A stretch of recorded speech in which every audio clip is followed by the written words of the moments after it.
The Atlanta Braves doubled down on the Chris Sale trade by extending him to another guaranteed season. Is it worth the risk? I'll answer that question and many more, including how the Braves fill out the rest of the 40-man roster. That on today's episode of Locked On Braves. So let's get into it. You are Locked On Braves, your daily Atlanta Braves podcast. Part of the Locked On Podcast Network, your team every day.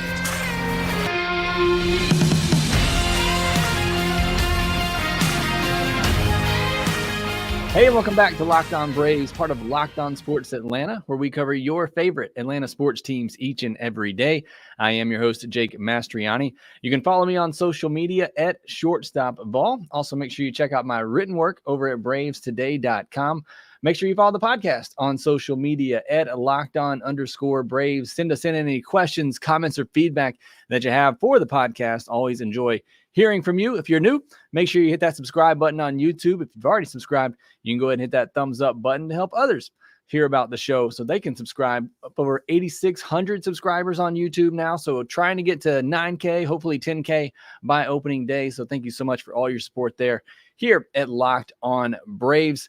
If you're listening on audio version, appreciate you as well. Make sure that you leave me a review there, a good one if you would, so you can help support the show too. So thank you so much for all the support you give me here at Locked On Braves. We're recording live on Friday night for our mailbag episode. We got AG7, Glenn, DJ, Ellie, Ecuadorman, Jeffrey, Jessica, DeAndre, Jordan, the wild one of Wolf and Man, and Frankie in here right now. So thank you so much for joining me live. I do a lot of these podcasts in the off season live. So look out for the tweet that I send you from LockedOn_Braves.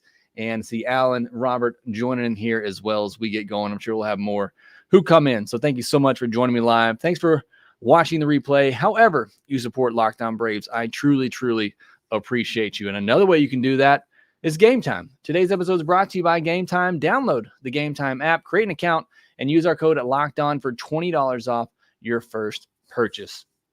It is our mailbag Friday episode of Locked On Braves, my favorite podcast of the week. You continue to pour in questions, had over 20 submitted on social media, and I'm sure we'll have some more coming in here as we get going from those that are joining me live. So looking forward to getting into all of your questions on today's mailbag episode. A lot of them are the same, so bear with me. I apologize. I'm going to make sure everybody's question gets read, but some of these will be duplicates as we go along. But I want to start with the news about the Chris Sale extension and whether or not it's worth the risk. Also, the Braves made another signing for the bench. So that's going to help answer some of your questions about how the Braves fill out this roster. But let's start with the extension for Chris Sale. 2 years, $38 million guaranteed, and also another option year for 2026 at $18 million. So $16 million in 2024, all of that being paid by the Red Sox, who sent over $17 million. 2022 million in 2025, and then an $18 million club option with no buyout in 2026. So I like the comment here from Frankie Torres. He says, when breaking down, I think it's a good deal. Basically 2 years, $21 million after Red Sox paying the other $16 million. So if you want to look at it that way, I mean, it's a 2-year, $21 million deal for Chris Sale. You do have the added risk because now that next year is guaranteed, where before it was a club option. You had a club option on him for $20 million next year. Now it's a guaranteed $22 million option. I still like it. It gives you some sort of certainty, and I've already gotten berated for using the word certainty when talking about Chris Sale. No pitcher is certain to be healthy or anything beyond in the future. But, as we talked about, a lot of question marks about what the rotation is going to look like beyond 2024. And now, hopefully, you have one of those spots locked up with Chris Sale guaranteed for 2025. And then you have a very affordable club option for 2026. What I think this is more Charlie Morton insurance than Max Fried insurance. I've seen some people try to say that this is just insurance for Max Fried leaving. I think this is more for Charlie Morton. This coming up season is the last year for Charlie Morton. I think Chris Sale and Dylan Short, who used to host this podcast, I give him credit for the one who said this. I think Chris Sale could be, on the Charlie Morton path where as long as he's healthy, as long as he's pitching well, Braves continue to give him these 1-year deals for 20, 22 million, whatever it may be. So I think it's a good deal. Again, it's a little bit more added risk because that next year is guaranteed. I will say this, and I've said this to other people who ask me how I feel about it. Braves must feel really good about his medicals. One, I don't think you make this trade unless you do all your due diligence on Chris Sale and his medicals. And I got to believe that everything they see right now says that Chris Sale is as healthy as Chris Sale can be, as a 35-year-old lefty that throws weird and has had a lot of injuries. Some of them, freak accidents, sure, but somebody who's had a lot of injuries and hasn't pitched a lot lately. I have to just trust and believe that the Braves staff are taking a look at his medicals and say, right now, Chris Sale is healthy, and he's as healthy as he can be. And if he's healthy, it's a no-brainer. I've said it, go look at the metrics from last year where he threw over 100 innings and was really good. I still think almost a 30% K rate. I think he has the ability at times to be a top-of-the-rotation arm. I still think he has that ability in him, kind of like Charlie Morton, who at times when he's on, he can give you 6-7 dominant innings of 8-10 strikeouts. I think Chris Sale can be that. And he's going to have some rough patches here and there. And he's probably going to have some times where he's dinged up and on the IL. But I think for the most part, if he can be healthy, I think this extension is a no-brainer. And obviously, if you can guarantee health, it would make much more mini moves no-brainers. But I do like this move for the Braves as it kind of guarantees a spot for next season as much as you can guarantee anything with pitchers. Braves also signed Luis Guillorme to a 1-year, $1.1 million deal. This raises some questions for me. Are they trying to move David Fletcher? Does Alex Anthopoulos think he can move David Fletcher? Because these are essentially the same players, can play really good defense all over the infield, bat to ball type of hitters. I mean, it's essentially another David Fletcher for a lot less. So does Alex think he can move some of that money with David Fletcher? I'm sure he's going to try to. I'm sure he wishes he could. But that was one of the first things that signaled for me with the Guillorme deal, because I thought Fletcher was just going to come back up and he was going to fill this role. But now you get Guillorme, who can fill that role himself and obviously do it for a lot cheaper. Is Alex Anthopoulos going to try to, trade David Fletcher and save as much of that money as he can? We'll see. Maybe that's the next move here as Alex continues to shuffle the board and move pieces around. Braves also avoided arbitration with Ynoa, agreed to $825,000 deal for 2024. He was projected to get $1 million, so Braves save a little bit of money there, but not a huge money saver. So that's some of the news for the Braves on the day. A lot of news happening. We'll get to some more of the news around baseball later in the podcast as well. Let's jump in and start answering some of these questions, though. And I'm going in order here on social media. Blake Newsom says, let's talk Michael A. Taylor, Whit Merrifield, Randall Grichuk, or former Braves, Pilar, Duvall, Heredia, etc. Who do the Braves sign as the fourth outfielder? I'm on the Michael A. Taylor train for a lot of reasons, but who's your realistic pick as the fourth outfielder, last bench piece? So we talked about this on Wednesday's episode. I mentioned some of those guys. Michael A. Taylor does make a lot of sense just because he can play center field. He can back up all three positions. Whit Merrifield makes some sense to me as well, because not only can he cover the outfield spots, but he can cover infield as well and has a really good bat. Randall Grichuk, just because of that right-handed platoon, he crushes lefties. I think all three of those guys make a lot of sense. It all really comes down to the money. We're going to talk about Harrison Bader later. He got a 1-year, $10 million deal. I don't know if the Braves have $10 million to spend on a bench player. If you could get Michael A. Taylor for $6, $7, $8 million, I think that makes a lot of sense. Again, just because of the defensive versatility, and he can lock down center field and play it at a near Gold Glove level if you need him to. So I think he, out of the ones you mentioned, I think he might be the cheapest and make the most sense. I think Merrifield and Grichuk could be a little bit more expensive. Joey Milby says, anything on Perdomo? Been a while since we have signed a real top guy internationally. But like most of the guys who have worked out for us were more afterthoughts. Ronnie and Ozzie signed, and I believe for $30K or less. What are your thoughts on that market for Atlanta? So Jose Perdomo, who are the Braves are expected to sign here coming up January 15th, I believe. Top three. I think some people even have him as a top international prospect. You're right. It seems like a lot of these international prospects, it's some of the more unknowns that usually break through. But it's hard to judge 16, 17-year-olds. I really don't even put much effort into it. It's great the Braves were able to get somebody he is highly thought of like this. And, those scouts do a great job trying to predict. But I honestly can't tell you much about him other than I'm excited that the Braves are going to get him and lock him up. And I think there's a question later about where would he rank. I think he probably ranks right in there as maybe the top position player in the Braves system just because of the upside that he has. But again, it's just so hard to predict what 16, 17, when these kids sign, they're sometimes 14, 15 years old. It's hard to predict what they're going to turn into, when they get into their 20s. But obviously very excited to sign him and looking forward to seeing what he can do. All right, we got a lot more questions to get to. That's just the tip of the iceberg. We'll get to the rest here next.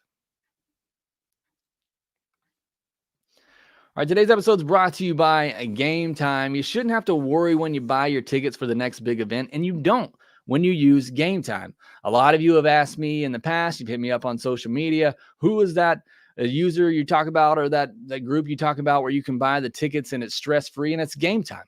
I tell you all the time, go to Game Time. Use our code Locked On. Save yourself $20 when you do so. They have last-minute deals, all-in prices, view from your seat, which I love. I don't ever buy seats to a baseball game unless I see what my view looks like from my seat. So they have that right there for you in the app. Best price guarantee. Their Game Time guarantee means you'll always get the best price. If you find tickets in the same section and row for less, Game Time will credit you 110% of the difference. Find exclusive flash sales. I do this when I go to Braves games. I look at their last minute flash sale, see if I can maybe move down into the 200 section with a really good deal. So look out for that. You can get tickets to football, basketball, baseball, concerts, comedy, theater, and more. Again, I've used the Game Time app. It's super simple and easy to use. It is a great experience. Take the guesswork out of buying tickets with Game Time.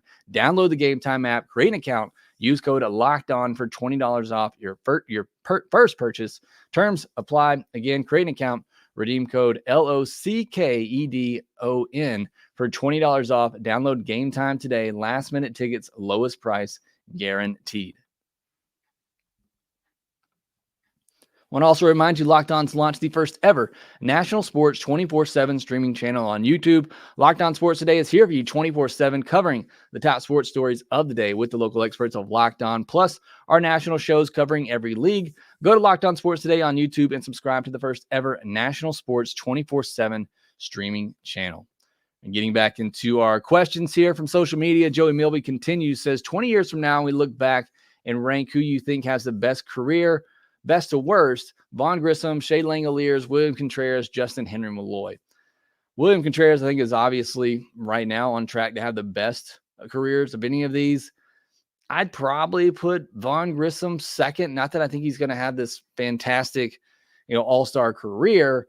I've just never been that high on Justin Henry Malloy. He's a one-trick pony who doesn't have a spot in the field. He's a good on-base guy, not a lot of power. Shea Langoliers is nothing but power and good defense as well. But I'd probably rank it William, Vaughn, Shea, and Justin Henry Malloy, ranking those four. Joey also says, you're an Auburn guy, I'm a Louisville guy. Who is your Brennan McKay, that dude you thought would dominate and never really materialized? I don't know if you were asking me to pick somebody from Auburn. I can't think of anybody from Auburn off the top of my head, although I am thinking of one right now. Tanner Burns is the one I'm trying to think of right now. Somebody I thought would be a sure top of the rotation type of arm. Has not worked out yet. Not over for him, but somebody that has not hit yet. Him and JT Ginn, again, coming out of Mississippi State, Burns out of Auburn. Those were two of the best pitchers in college baseball that year, and neither one of them have really been able to get it going at the big league level. But somebody that came to my mind when you asked it, just not an Auburn guy in particular, but Logan Davidson was a guy at Clemson that had a chance to go 1-1. He was a really great talent there. I think he's with the A's organization right now at AAA, but I thought he for sure was going to be a stud in Major League Baseball, and it just has not turned out yet. Big Dog Fan 73 says 2025 rotation: Strider, Sell, Waldrop, Shawver, and then a combination of Elder, Murphy, and Anderson. I think that's possible. I don't know that I like AJ Smith-Shawver. I'm not trying to sound down on AJ Smith-Shawver this year. I think he got rushed a bit last year. Not to say that he wasn't ready, because he pitched well when he got called up. I would like to just see him continue to develop and grow. And hopefully by 2025, he is ready to stick in the rotation at some point, even if it is, in the back of the rotation to begin with, while he still continues to learn at the big league level. I've said before, I feel more confident in Waldrop taking a rotation spot and cementing himself there this upcoming season. Certainly Strider and Sale at the top, and then figuring out that last spot or last two spots amongst Elder.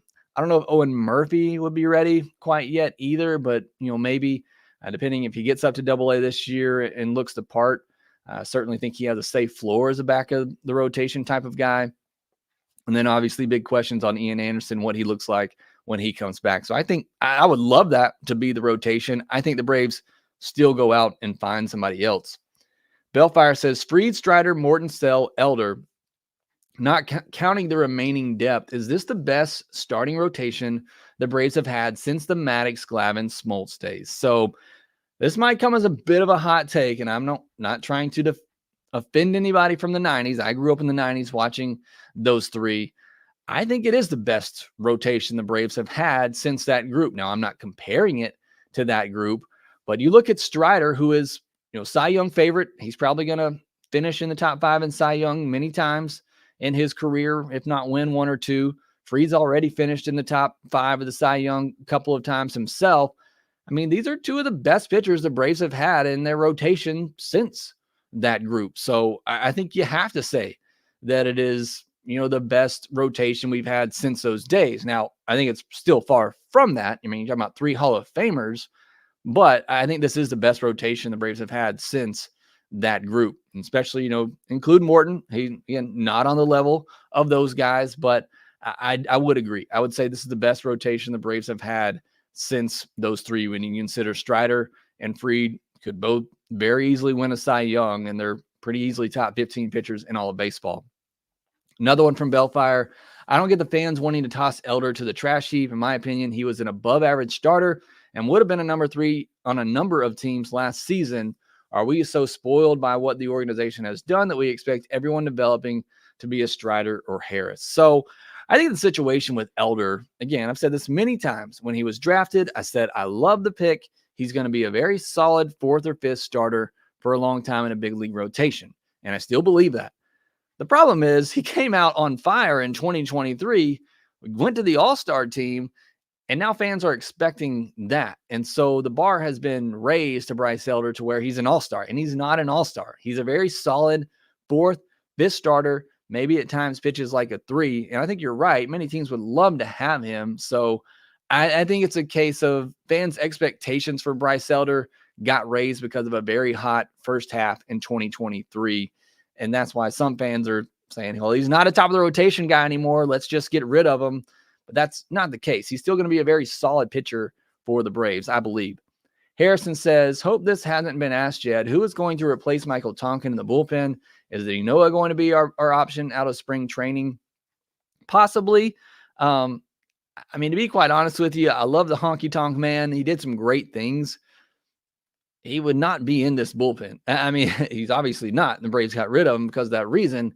This bullpen's way too good, and the arms that they have are even better than anything you've had with Michael Tonkin. So the level has been raised in the bullpen to the point where they don't have a Michael Tonkin, because I think everybody that they have just about is better than Michael Tonkin. Hope that makes sense. Glock says, from what I understand about the 40-man roster, by the time we add Fletcher and put 3 guys on the IL, we would have 7 spots left. And your opinion, what will be done with those 7 spots? Also, we are flirting with the next CBT level. So will filling these spots put us over? Good question. I don't know, because we're all assuming, and I'm assuming, that the Braves don't want to go over that 3rd level of the luxury tax, which would push their draft pick back 10 spots. Obviously, a much higher surcharge, 42.5%, I think. I do think these last spots are going to be guys like Luis Guillorme, who you're going to get on a $1 million deal. I think if there's anything big done the rest of the way, it's going to be for the right-handed bat we talked about on Wednesday's podcast. Maybe somebody, again, if you can get a Michael A. Taylor for $6, $7, $8 million, get an Adam Duvall. And I don't love the Adam Duvall move, but something like that, $5, $6, $7 million for, a right-handed bench bat. But something like that would be the biggest move. Otherwise, I think it's going to be players on split contracts, like a Jackson Stevens is right now. Guys like Luis Guillorme, who are getting, making $1-2 million. I don't think it's going to be anything big, especially if they want to stay under that threshold. And you don't have to fill up all 40 spots. So again, they don't have to fill up 7 more spots. And they filled up, one more today by getting Guillorme, and still possibly could be another with Fletcher unless they move him. So I don't think it's going to be anything significant. Again, the most significant move they probably make is getting a right-handed bat for the bench. But I still think that move is probably going to be less than $10 million. All right, a lot of more questions that I want to answer. We'll get into all of those next.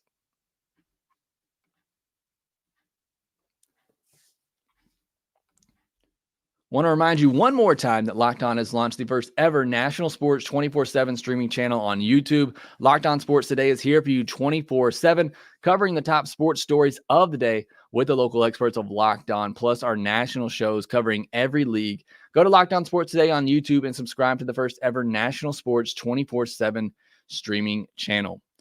Baltimore Braves fan says, assuming Bryce Elder gets the number 5 starter spot, what do you think Gwinnett's rotation will look like after spring training? So, good question. Dylan Dodd for one, possibly Huascar Ynoa if the Braves don't want to put him in the bullpen. I think they certainly could send him to Gwinnett to continue to get stretched out and work on things, because you don't need Ynoa in the bullpen. He possibly could get that last spot, if not Jackson Stevens. But you could very well just send him back to Gwinnett to continue to work on things. So those are the first two that come to mind: Dodd and Ynoa. AJ Smith-Shawver, obviously. Darius Vines, Alan Winans. That's probably going to be your rotation. Waldrop, possibly too. I said before when we talked about Waldrop, there's a chance that he goes back to Double-A. The only reason he got that start in Triple-A to end the year was because they were the only league still going and they wanted to get him more innings. Now, depending on how he looks in spring training, if he comes up and he looks great and he's dominating, there's no sense in sending him back to Double-A. They want to continue to test him at Triple-A. You can do that. So could be Dodd, Ynoa, Shawver, Vines, Ynoa, Winans. Depending on how they want to play that out, they want to put one of those guys in the bullpen. But be a pretty, Waldrop as well. Could be a pretty interesting rotation down at Gwinnett.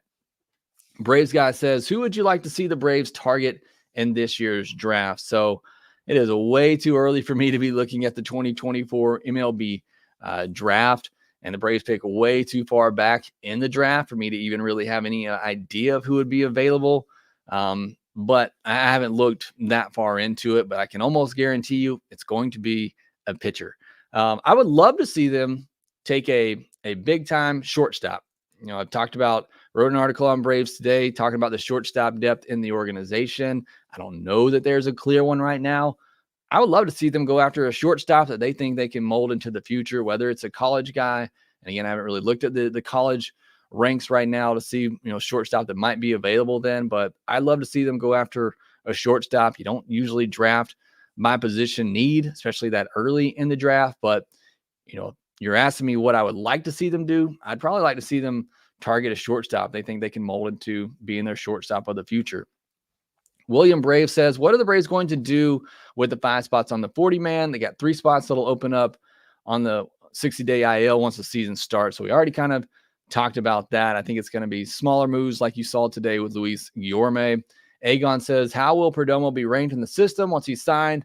Would he realistically be an MLB option? When would he realistically be an MLB option? So probably not till 2027. I mean, it usually takes these kids at least 3 or 4 years, and that's if you push them quickly. Ethan Salas, who the Padres signed, I want to say last year, he's already got moved up to Double-A. So that's very rare cases where you see that. So most likely at least 3 to 4 years out would be the quickest time frame for any of these international signees. But I think he'll probably be ranked as the Braves' top position player. Even, as soon as they sign him, I think you could easily see that. Corey says, what's the Braves' next prospect to be ranked in the top 100. Discuss this as well with Lindsey Crosby during the Christmas break. You want to go back and check that out. I think Spencer Schwellenbach has a chance. He kind of has the pedigree a little bit. Being in the futures game last year, he doesn't get the strikeouts to really be considered a top prospect, but if he continues to put up the numbers he is, I think he's close enough. If Ignacio Alvarez starts to show a little bit of power, perhaps he jumps in there. Luis Guanipa, we get a look at him this year in full season ball, and he kind of goes off like some people are predicting. I think he was predicted to be the Braves' breakout prospect by some outlet the other day for 2024. Those are three names I think would probably be considered next, assuming that A.J. Smith-Shawver and Waltrip is in the top 100 by many outlets. Stan Gardner says, another aspect of the Grissom trade I haven't seen anybody talking about, but do you think this is any indication that AA is confident Ozzie signs an extension? I personally don't think it has much to do with that. You still have 4 years of control over Ozzie Albies on the most team-friendly deal you could ever imagine. So I don't think that has much to do with anything. I mean, we're still 4 years away from that.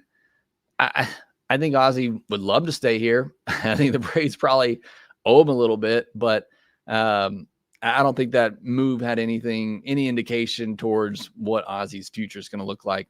Leland Hurt says, hey, Jake, hope your child is well from earlier in the week. I took 2 kids to the doctor today, but thank you for saying that. I appreciate that. Why would the Braves extend Sale before season even again, since he didn't pitch that much last season due to injury? Seems kind of risky to me. With all the trades, who do we have left as bench players? So as far as why would the Braves do it now, again, as I kind of talked about at the top, I feel like they have to believe that he is healthy. And you do it now to kind of give yourself some sort of certainty for the rotation next year, which we didn't have. And I know he could get hurt, and that certainty is no longer certain. But I think it gives them a little bit more certainty for next year. It also helped in the CBT a little bit for their luxury tax. So maybe that's part of it. I think it's more about just locking in somebody for next year for the rotation and getting some more certainty for the future. And again, I believe they feel good about his medicals. You don't trade for him and then make that extension unless you feel really good about his medicals. Nancy says, I was very impressed with Darius Vines when he made his first major league start. His composure was great. He reminded me of Michael in that he was confident he belonged here. Will he get a fair share of starts in spring training for the 5th spot? I think he will. I think he's towards the bottom of the depth chart, but I did like what I saw from Vines. I mean, it's a really good changeup. It's kind of similar to Elder. He's a back rotation guy. He's got to be on. He's got to be able to locate. But I was impressed with him and Alan Winans. I thought both of them came up and pitched with a lot of confidence. So they'll definitely get some looks in spring training. They may even get a look or two during the regular season. It's solid depth. It's not anybody you want to rely on, but I was impressed with both of those guys. So I'm going to try to squeeze in as many as I can here. Sergeant Giddy Up says, do we know A's contract is? Should he be extended way too far out? Did the Braves go for top pitching next year, assuming Max is gone? Thanks as always. A's contract is up after this year. He better get extended. He's one of the best, if not the best GM in baseball. I don't know who the Braves get next year with the free agent prices, though. I can almost tell you it's probably not going to be a free agent. It's going to have to be a trade. I think they're going to give A.J. Smith-Shawver and Waldrop as much of a look as they can this year, determine what they have there. And if they feel confident those guys can stick in the rotation, then they do. If not, look for one of those to maybe get traded to upgrade the rotation in the offseason. Bailey Hudgens, what are your thoughts on what the Braves' approach should be to keep the 2025 rotation now that we know Strider and Sale are locked up? I think I just said it. See what you have in Waldrop and A.J. Smith-Shawver this year, and then go from there. Either penciling those guys in the rotation, you feel like you're confident they can stick, or trading one or two of those guys to upgrade it through a trade. I just don't think they're going to pay these free agent prices. Ted says, what are your thoughts on why the Braves didn't re-sign Nicky Lopez? He seemed like a great fit for a backup infielder because they just got Guillermo Heredia for $1 million to essentially do the same thing, and Nicky Lopez was going to cost $4 million. Jordan Griffey, there's several spots on the 40-man still open. Maybe a bench bat, but that's really it. What do you see A doing with all those open spots? Kind of answered that as well. I think it's going to be minor deals, nothing major for the Braves. One Iron Lung says, it's giving up a defensive liability with upside worth it to acquire a declining injury-prone liability. Kind of answered that in the first segment. Yes, again, it all comes back to, do the Braves feel comfortable with where Chris Sale's medicals are? And I don't think you make this trade an extension unless you do. And if Chris Sale is healthy, it's a no-brainer in my mind. I think he's going to be good when he pitches. Just based on what I saw last year in the metrics, I think he's going to be good when he pitches. A couple more questions try to get to from those who are live. Alan Daniel says, what are your thoughts on the new infielder picked up today? I think he's essentially a David Fletcher for a lot less. Everything I hear about him from the Mets, he's a good teammate, plays hard, he's a ball player, can play good defense all over the infield, good contact guy. So essentially what David Fletcher is. Sylvester Williams, is Ozuna under contract for next season? He has a team option. Don't remember how much it is. I think it's 16 or 18 million. So he does have another team option for next year, but this is the last guaranteed year of his deal. If he hits another 40 home runs this year, I mean, the Braves may end up picking up that option, which is crazy because we're trying to give this contract away last offseason. But yeah, it's a $16 million team option for 2025 with a $1 million buyout. So the Braves do still have some control over him for 2025. And then last one, DeAndre Falcon says, Jake, do you think the Braves will try to upgrade the shortstop position this year? A lot depends on what Orlando Arcia looks like. And maybe some depends on how Ignacio Alvarez continues to grow. And if the Braves think he can stick at the position, I'm a little skeptical of that. But it really just depends on how the season goes for Arcia and for Ignacio Alvarez, if they think that he can take that spot on, sometime pretty soon. But they still have, I believe, 3 more years of control over Orlando Arcia for $2 million. And he's a guy that's going to play solid defense, give you a league average offense. I mean, it is, again, one of the better deals and values in all of baseball, getting Orlando Arcia for $2 million. He's not great by any means. He's certainly not an all-star like he was flirting with last year. But yeah, $2 million for this upcoming season, the one after that, and then a $2 million team option for 2026. So that buys you some time to try to figure out the shortstop position. But I think it would take Orlando Arcia just completely falling flat, being a below average hitter, the range causing some issues at shortstop. But I don't think they'll do anything in 2024. I think it will be see what Orlando can do this year, see how some of your young players progress at the shortstop position. Can Ambioris Taveras get it together with the bat, and maybe he looks like your future at shortstop. So I think that's still wait to see what happens in 2024. All right, that will do it for this episode of Locked On Braves. Thanks so much for all of your questions submitted on social media. And for those who were able to join live, I didn't get to your question, please put it in the comment section below. I try to get to every single comment on YouTube. So if I didn't get to you, put it down below on the YouTube section, and I'll get to it there. Again, that will do it for this episode. Make sure that you rate, review, and subscribe wherever you get your podcast. Make sure you subscribe on YouTube if you're new. Follow us on social media at LockedOn_Braves and at ShortstopBall. And we will talk to you next time.